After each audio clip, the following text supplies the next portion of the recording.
Hi, my name is Lily, and I am a survivor of the downtown east side Vancouver. I left there on the 17th of November, and I'm going to tell you the story of how I got the fuck out of there. Okay, so my partner at the time, we are no longer together. He is my abuser, one of. I've had a couple severely abusive partners, but he's physically abusive, not like financially, and emotionally like the one that I was with the longest. But I digress. We um we were he was in jail because he had breached his probation by being with me. So he had been in the oh no yeah by being with me, and then he ended up getting charged more. So he ended up getting a few more charges. So he was in there for like 3 months, and then he got back out. We hung out together, and it was a really toxic 3 days together. So he ended up getting arrested again. Which whatever, it was what it was. I was trying to leave the situation anyways. Like I was literally trying to walk away from him because I just could not put up with the fucking abuse anymore. It was just all fucking day, every day. Like it was 3 days of madness, and I was just like, I don't like being around this person anymore. Like, I don't like it at all. I can't handle being around him. Like, I hate what he's saying. He's just like, whatever. And he had said that I owed him money, so I went and I turned the trick, and I went and I paid him back with the dope. And then I was like, well, I paid you back. Uh, I told him that I had robbed somebody, but I didn't. I had slept with somebody in a stairwell while he was outside the door. So like that's how I knew I was just done. You know what I mean? Like when you're just done with someone. Um and I had left, and by that point I had become quite independent. Like I knew I had an epiphany. I was like, you know what? Um I no longer need a man. I don't need a man. I don't have to have you to fight. I don't need you anymore. You know what I mean?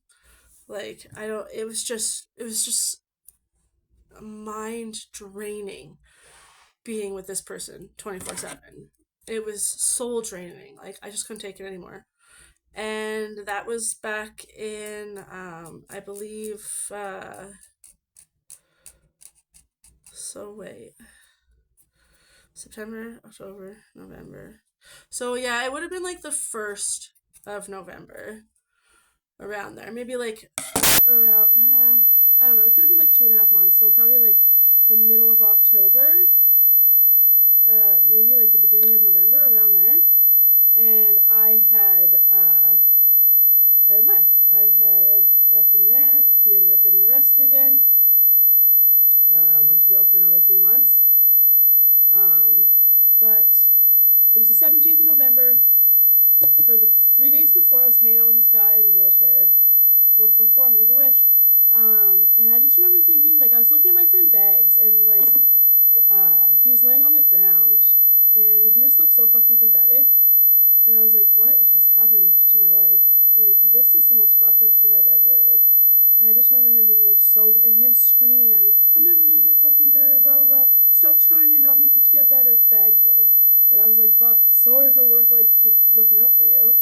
And he just fell asleep. And then this girl came up who had a shaved head and stole his fucking dope. And then he blamed it on me. And I was like, fuck you. And then I went to the 412, and this girl named Salika had told uh told fucking everybody that I was like or told staff that I was fighting with everyone, and got me kicked out. And then I got arrested, I got arrested, and I spent the night in a what is it, whatever it's called, like a the drunk tank or whatever.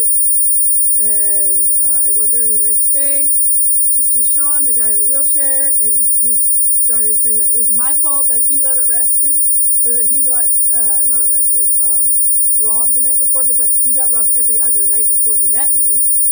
But like I was there it was my fault this time, because people in like that level, they just can't fucking take responsibility for their actions no matter what. I was just like, whatever, fuck you.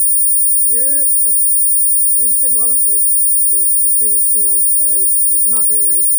And then I was like, I went down to see Kenny, and I had stolen somebody's bottle of bear spray. So I went and stole it for $20, and I went to go see Kenny, and then this guy ended up stealing my bag from me after. And then there's all these people sleeping, and I was like, well, if somebody stole from me, I'm gonna steal from them.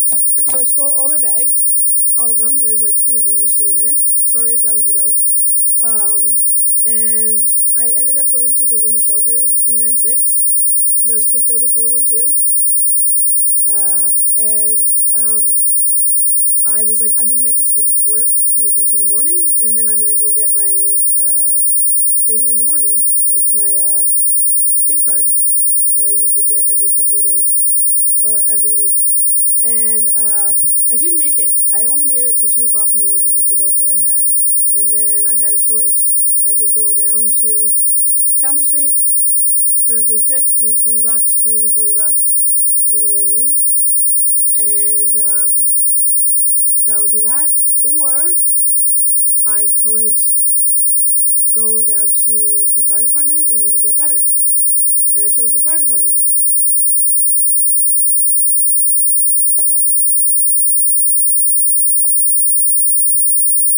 Because I was tired of living on the streets. And it was such a full circle moment. So, like, the first night, the night that I met, whatever the fuck his name was, the captain, I met him when I was on the welfare. Like, I was on welfare's, the stairs. And I ended up that same night, the night that I left the streets, I ended up on those same stairs. So, I went to the fire department. It was like, I don't want to do this anymore. I am gonna unalive myself. I don't want to work on streets anymore. I was 120 pounds, and when I'm 120 pounds, like, I have like sunken in cheekbones, like I look like I'm gonna die. Like, some people, 120 pounds is overweight. For me, 120 pounds was deathly. And I ended up going to detox, and I knew that I wanted to get off the streets for good, because it was 2 days before welfare day. There you go, I finally finished them. It was 2 days before welfare day, and I stayed in there until 10 days after welfare day. I went and I picked up my